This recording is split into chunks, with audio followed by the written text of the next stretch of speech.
I'm a watchman, forever vigilant, steady watching and listening, disciplined, militant, killing these dudes that started visiting. What's the latest word, yo, Sil? We need to know. Tell us what you heard, yo, Sil. We need to know the ins and outs. Who's walking out, buying in? We need to know your thoughts on what's new, what you do to stream a hell of a show. Let's go. One hell of a show. Let's go.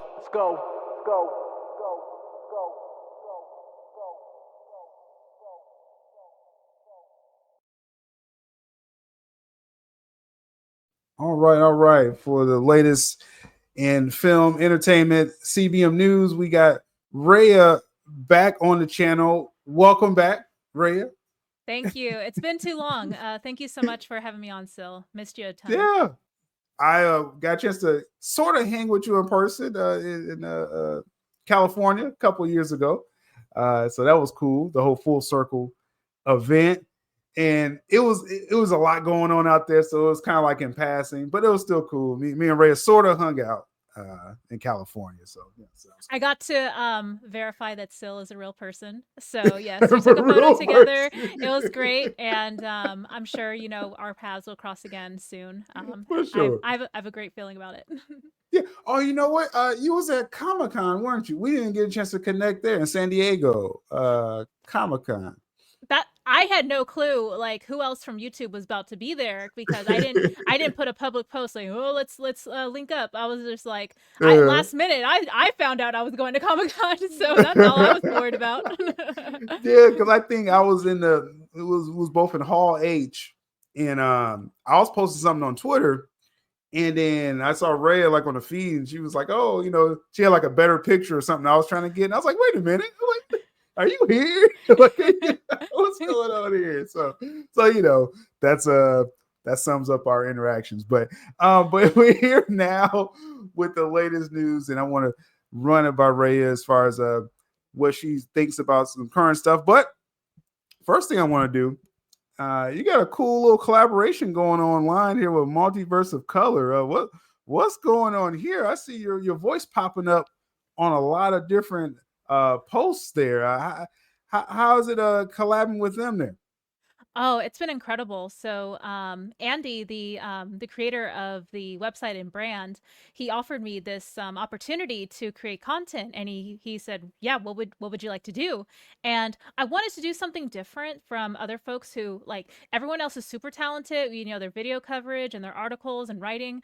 But over the years, I really got into making short form content, and especially editing, like in the last year or so. So even though it's not super heavy on my channel currently, this is like a great creative outlet for me to just keep my skills up, and I'm learning new ways to optimize the content every day to make it as engaging and as quick to get the information out as possible. So it's been really fulfilling for me, and I'm really grateful to Andy and Multiverse of Color for giving me that platform to share my content, or sorry, to share this content with their audience with. Yeah, cool. Like I said, it pops up on my feed as well, and I'm like, oh, okay, that's Freya. I was like, okay, that's cool. That's what's she talking about with this latest news? And really, that's a cool thing doing different platforms, because I got some stuff behind the scenes where it's different ways, different outlets, different ways to kind of express your content, and that's so yeah. So good stuff right there with the Multiverse of Color on that. So first, are you a fan of Minecraft? That whole game, I wasn't that big. I never got into it, but as someone outside looking in, it was a fun movie. Yeah, it was fun for them, for people that liked it. I thought it was a bunch of nonsense. I was just like, well, like what? You're not wrong. It was definitely nonsense. Yeah, I mean, it's cool, take the little ones to see it, and it's like, okay, they liked it. Okay, I'm just like, I feel kind of less intelligent watching it, but but it was a success. But the gauge, like, everyone was like, oh, will it make $1 billion? And it's going to end up falling, just a tad short of $1 billion. That's not a bad thing. You know what I mean? It's like that. It's funny how, like you were saying, we're so used to saying, okay, is it going to make $1 billion? Oh, it didn't make $1 billion. It's like, no, it made a lot of money. Like, I'm sure like 900 million at this point. You know what I'm saying? So I checked, Oh, I apologize.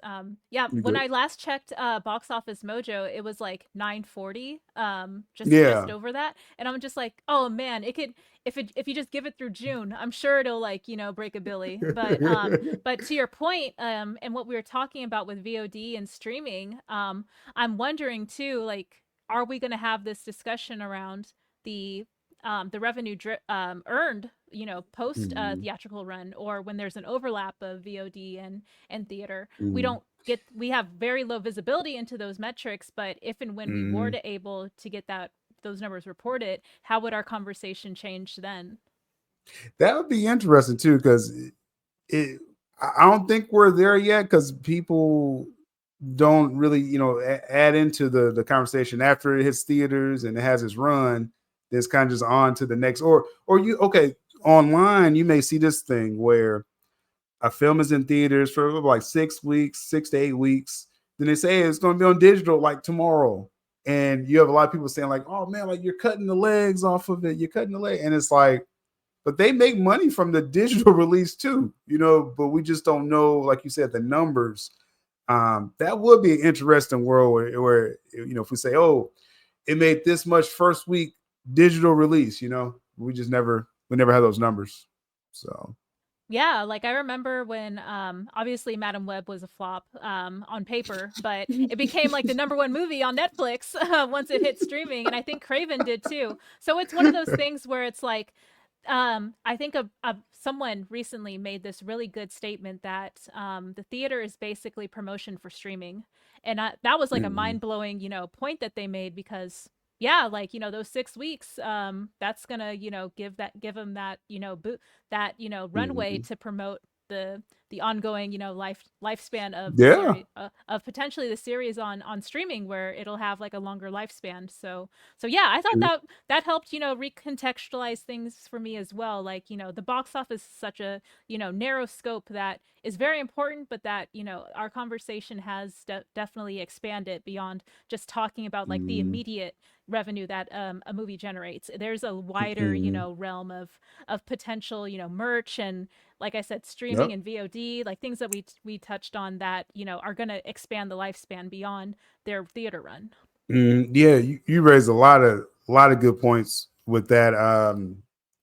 Like the Teenage Mutant Ninja Turtles, that whole IP, they probably never make profit like in theaters. The last 3 or 4 projects they put out in theaters, they really haven't made any money, but they sell so much merch.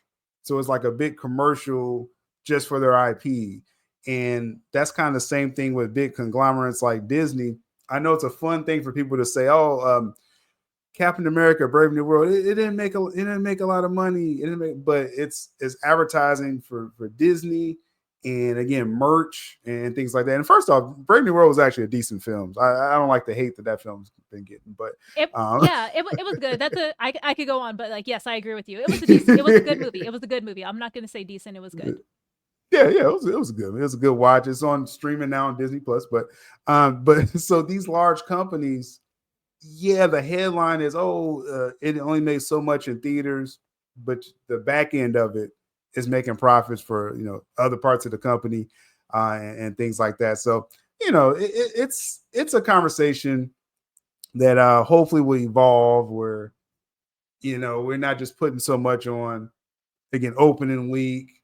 Look at the legs of the film, and again, what it's feeding into, after that. So interesting stuff.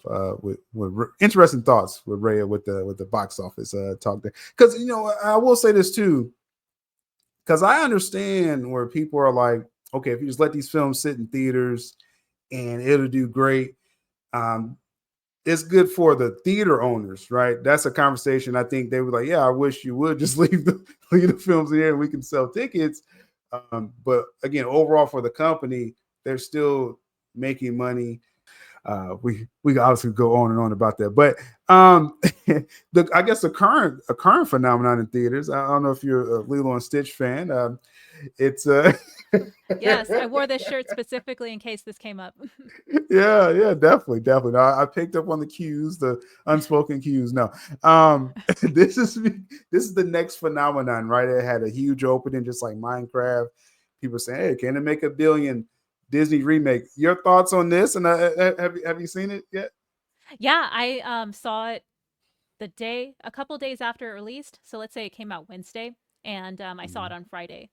So, Mm-hmm. not too surprising how well it's doing. Literally everyone was like, yeah, obviously this is gonna, be the box office hit of the summer, or like of May, June-ish or whatever. Mm-hmm. And yeah, it fulfilled everyone's expectations. And apart from like, critical reception of folks like me who grew up with the animated show and the animated series and the sequels, for what it is, and for the audience that this IP is being introduced to, for folks or for children born in the last, like, decade or so, I can see it being like a perfectly um, serviceable, Disney film. Definitely one of their better ones, in my opinion, as well, in the last few years. Mm-hmm. Yeah, and it's crushing at the box office, like you said. Over 400 million globally already, and that's including the 200 million just domestically alone.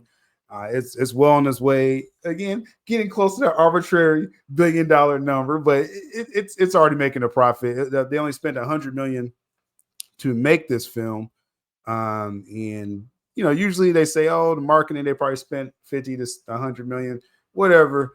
I'm not counting their pockets. They're making a lot of money. Is the point for this film. Now, I will say personally, I'll just kind of confess, I wasn't the biggest fan of the 2002 animated film, but it's different opinions.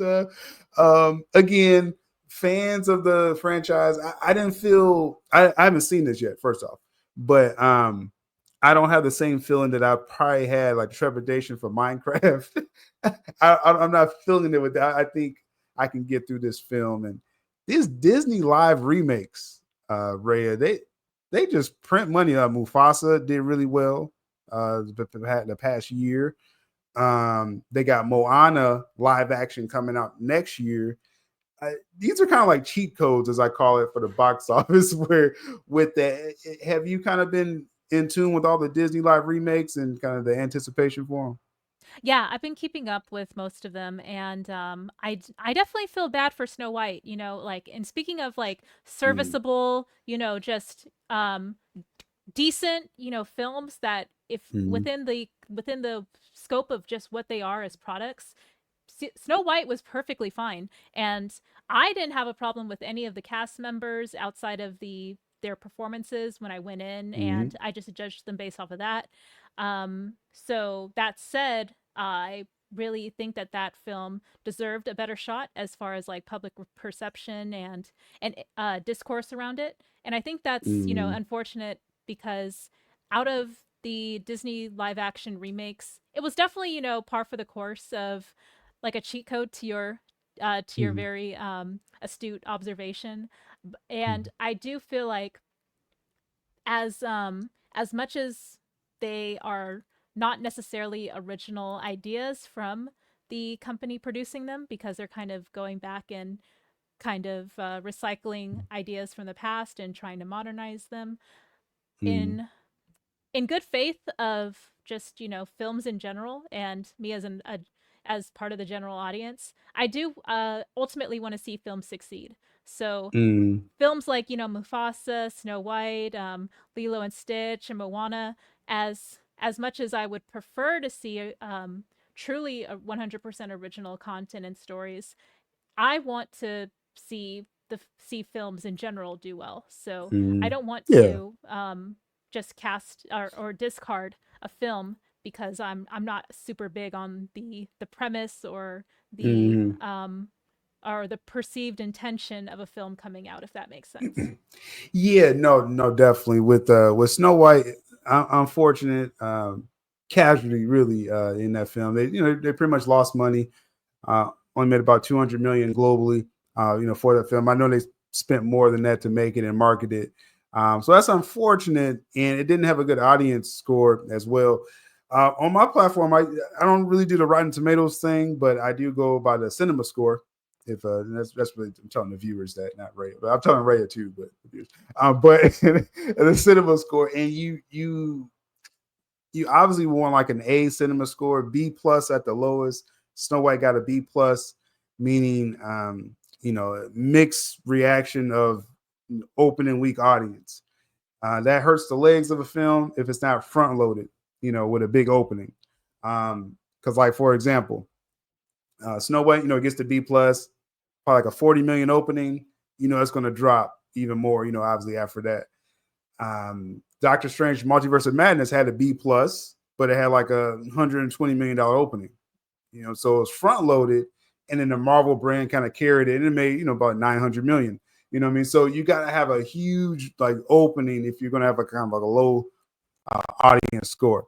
So that's one thing with Snow White. And then, like you said, the people upset at the actresses and stuff. And that's one thing I try to stay out of the whole personal, the political conversation, the agenda conversation, this is a remake of a Disney classic. That's what Snow White was, a live action remake. And it was actually a decent watch. That was one where I was like, I give most of these films a shot. And I was like, it wasn't that bad. It was okay. It was a funny discourse online where people were, they were just clipping, and I don't know how they were clipping this. It was like in theaters, but anyway, but they were clipping like Gal Gadot's performance, like, oh, she's hamming it up.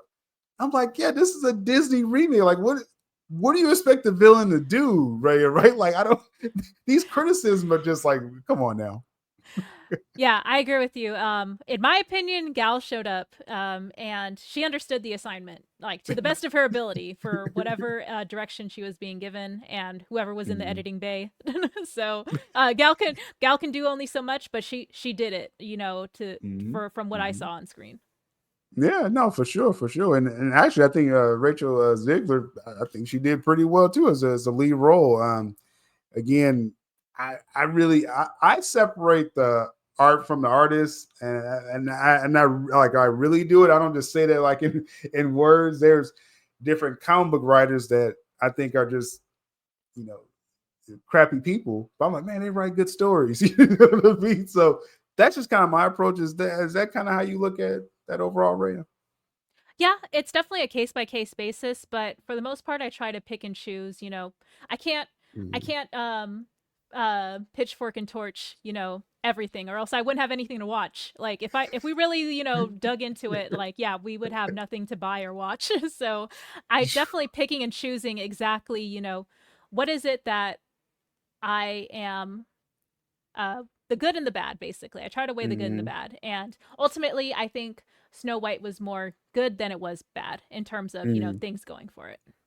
Yeah, no, I agree. I definitely agree. And yeah, definitely online discourse. You wonder if people really don't like anything. That's actually a possibility that people are like, I really don't like anything. Like, okay, that's what you post every day. So, but going forward, huge summer film coming up that just everyone. I swear, Ray, when I started my channel, it's going on 5 years now. This is the most appreciate that.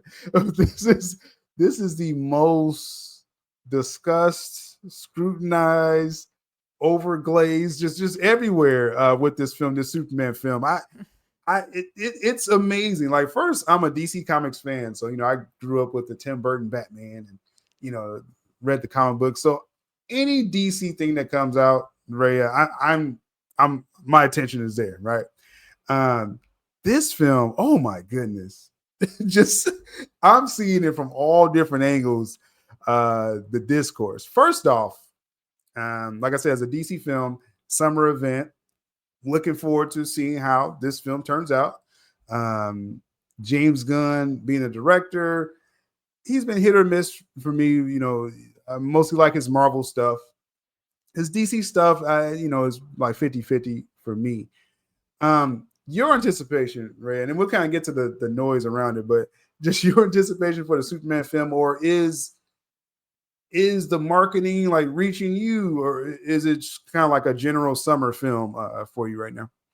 Oh, I'm gonna be there with bells on. Like, if I can get those Amazon, early screenings, if I could see this even a day before Oh, general audience, yeah. I'm gonna do my best to see this as soon as Mhm, possible. The biggest thing for mhm, me, ever since I met you and a lot of other folks, is that I just like to be present, amongst amongst the fandom and engage and feel like being engaged with. So that was like a mhm, big catalyst for me to get so invested in just like into mhm, CBMs as like a big staple of my interests and hobbies. mhm, So this feels like the first sort of event driven like participation with y'all as a community that I can get in on the ground floor with, like the mhm. Batman and Peacemaker and stuff. Well, like specifically, like, the Batman and obviously like Zack Snyder's Justice League. I got to see the premiere of that, like right when y'all Mhm. did. And those were all great. I mean, like with this new like DCU and this new film, Yeah. this is where it's all gonna, make or break our perception of where this universe is going to go. And I'm Mhm. not saying that it will cancel all the other projects ahead of it. I want to see see Supergirl for sure. So there is a Yeah. lot writing on this project, but I guess me as a fan and my anticipation as a summer film, I am so juiced that I want to see it right away, and I want to talk to everyone, literally everyone, about it. And yeah, we've been talking about it for so long that I'm just like, we need to Mhm. just watch the movie at this point. Yeah. It's so much discourse around it, but like you said, there's no, other way to sugarcoat it or anything like this. This is huge. It needs to succeed. Um, all indications just by the marketing and stuff, they really ramping this up, and I am. They just got this Dairy Queen uh, uh, collaboration, or I got a couple of blizzards there, in moderation with that, and so They look they're good. really hitting. They really appreciate that. They're really hitting all marks for the marketing, and this kind of, like you said, event style film. We really haven't had this type of DC attention probably since the Zack Snyder's Justice League. So it's been a couple years since it was like something big, you know. So that has me excited, just like because I love the DC universe. So this is the conversation almost every day for me at this point. But the marketing of this film and the rollout at this point, I use this term a 4-quadrant film. I mean, I didn't create it. This is a term out there where you're reaching. This is the ultimate film that people are trying to make, where you satisfy the male audience, female audience, young and old audience. 4-quadrant, right? Um, this film has a lot of potential, actually, just from people that I talk to and what I'm hearing, that they probably could nail this. Now, with you in the marketing, I want to kind of throw something at you here. A lot's been said about crypto, right? In this film, crypto and how he's reaching the audience. Does this do anything for you as far as a animal lover, dog lover, or how does that land with you? I will I will say I'm 50-50. On one hand, I was annoyed because I felt like I was seeing more of crypto in the first, wave of marketing than I was Kal-El, Clark, in any form. Mm. So I kind of resented crypto at first, but then as I started to see more Kal-El and Clark and more action Mm, scenes in the context of different looks and sneak peeks and stuff, I was like, mhm, okay, I can accept that crypto kind of, peek the door open a little bit, trying to, get some general audience, mhm, interest. Like, oh, it's a cute dog with a little superhero cape. What's going on here? But then opening the door to like this grander universe of that James Gunn is trying to make with mhm, Superman being the foundation for the DCU. I'm like, yes, now mhm. like I hope it makes sense. The message, is actually being heard right now. There's a lot more than Mm. just a dog with a cape on it or a cape on them. Right. They definitely was pushing the crypto early. Now, just all indications was this was testing well. At times, I hear marketing information or like polls and stuff like that, and crypto was working. It was annoying me too that 5 minute sneak peek where they put out in front of Minecraft and it was all online and I, I was ready to just cancel crypto. I was like, this is too much. This is too much just slapstick stuff and like just we don't need this. But it's resonating, like I said, with a certain audience. So that's one rule of marketing. If you know you have an audience for it, give them more crypto. And we pretty much saw all his scenes now in the film. So we'll see. We'll Okay, see. at least there's that. Well, like I will say he had a good action scene with the engineer that they're pushing a Mhm, little bit more, which I dig. And yeah, um I just want to have the the forefront of the marketing leading into July be very Clark and Kal-El centric, because mhm, as I'm sure you know and have reported on a bunch, was that Bradley Cooper is supposed to be or is reportedly going to mhm. play Jarrell. yes, the father. Mhm, And there's a whole different origin story behind Kal-El's life on Krypton, and his purpose of going to Earth. And I'm like, that seems like a really mhm, compelling story. If you're gonna change the origin story of Kal-El, like that actually seems pretty mhm. intense. I would love to see Yeah. more details on that. But yeah, the fact that it's kind of leaning in more on towards the you know a lot of recycled clips I noticed, which is also kind of frustrating. As Mhm, much goodwill as I'm giving to this film, I understand a lot of the criticism as well. So I'm just like, bro, you don't have to tell me twice. I see exactly where you're coming from. So with that in mind, I still am eager to see it. I will see it. I will give it its flowers where it's due, but I will also hold mhm. it accountable to things that I am personally not a fan of. Yeah, yeah, no, definitely. That's the best way to approach it overall. And again, with the getting past the crypto part here and the four quadrant approach, because you figure with Superman, you're gonna get the bros, to go see it, and then they have some elements that's reaching back to like the Christopher Reeves and Silver Age. So you're gonna get kind of like some boomers, some older people that's gonna like this as well too. Crypto for like the younger audience, and then according to just what they're saying with the marketing, they're really pushing this Clark and Lois relationship, which uh, outside of just like the girl geeks that we know and love, but then also general audience women, they like the relationship stuff too. And this tested really well in this last trailer, where it was like a big argument between Clark and Lois. And I was like, okay, I wasn't ready for that. But supposedly, right, this tested pretty well for just the women demographic in general. You're more of like one of us, Ray. Like you like the geek and nerd stuff and gaming and stuff. So it's like we already got you, but we're talking about the general people. How do you think that? How did that land with you? Just showing a full blown out argument between Clark and Lois, just in general for you. I'm trying to remove my community lens just a little bit, as much as I can. I think this scene felt jarring in the being intercut with different action Mhm, scenes, and the voiceover with different scenes with Lex and Engineer, and the general public, their reception to Superman in general.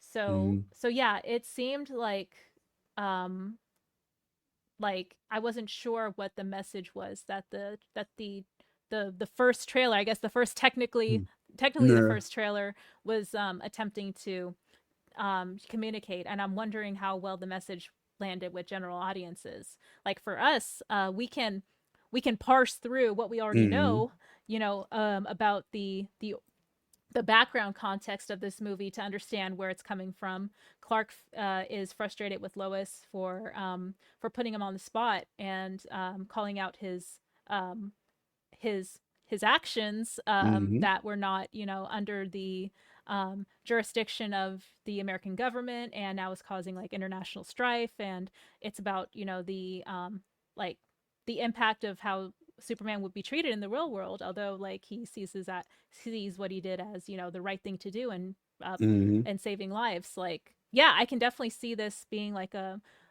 realistic, you know, take on the character in the context of how they were presenting it in this trailer. But I guess my point is that I wonder how clear that would have landed with the general audience who is not keeping up, Mm-hmm. you know, with this with the intention of the story as much as we are.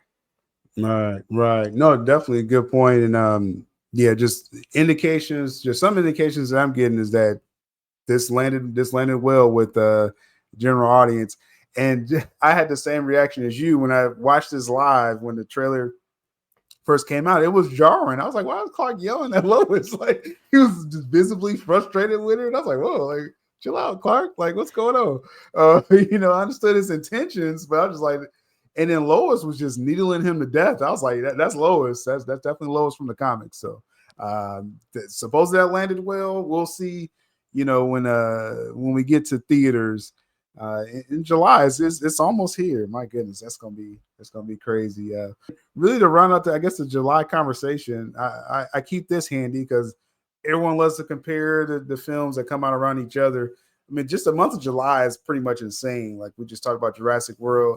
A week later, Superman, which, like I said, I'm giving that a pretty good chance to do well in July.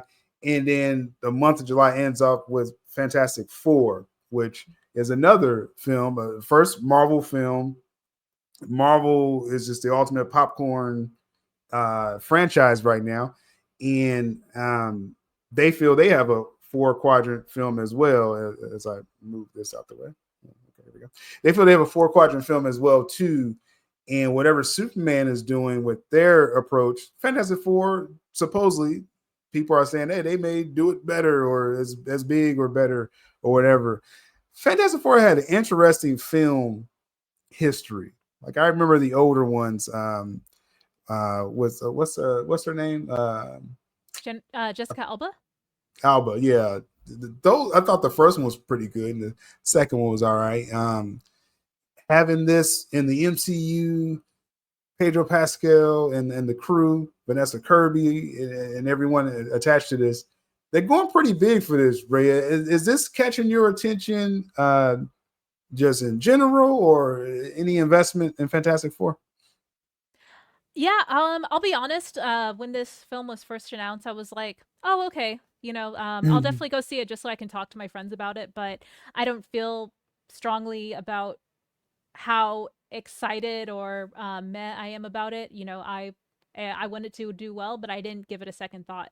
So now more, discussion around it in terms of like how it fits into the grander MCU future, I started to get a little bit more curious and a little bit more plugged into like the significance of how these characters are being presented and the dialogue that they're using in all the trailers and how they interact with one another, and just trying to find clues and different I guess like Easter eggs that I could potentially see carrying over to other films. So yeah, Mm-hmm. especially like I don't want to do spoilers for Thunderbolts, but yes, I can definitely see like Mm-hmm. how Thunderbolts leading into um, Fantastic Four, leading into Doomsday.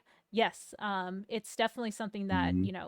I'm feeling more invested in Marvel than I have in previous years, because I see that there's an intention of payoff, and it's not just Easter eggs that we anticipate being brought back up maybe a year later. Like it's fresh in our minds. It's same year. And yeah, I'm just really excited. Mm-hmm. Yeah, I mean, Fantastic Four has a lot of potential. They had some pretty good marketing interwoven with some current sporting events I was watching. It's like, oh, okay, they're putting their money out there marketing this film. And like I said, it's going to be overall the month of July. It's going to be a lot to talk about. But, as I always say, it's the theater goers. We win because there's all these films that we are going to be checking out. So very interesting going forward. And this summer, like I said, I have to get Rhea back over here, especially for Jurassic World Rebirth. Hopefully it's not crappy Hopefully. Hopefully it's not crappy, but I'm a watchman forever vigilant, steady watching and listening, disciplined, militant, killing these dudes that started visiting. What's the latest word, yo Sil? We need to know. Tell us what you heard, yo Sil. We need to know the ins and outs. Who's walking out, buying in? We need to know your thoughts on what's new, what you do to stream a hell of a show. Let's go. One hell of a show. Let's go.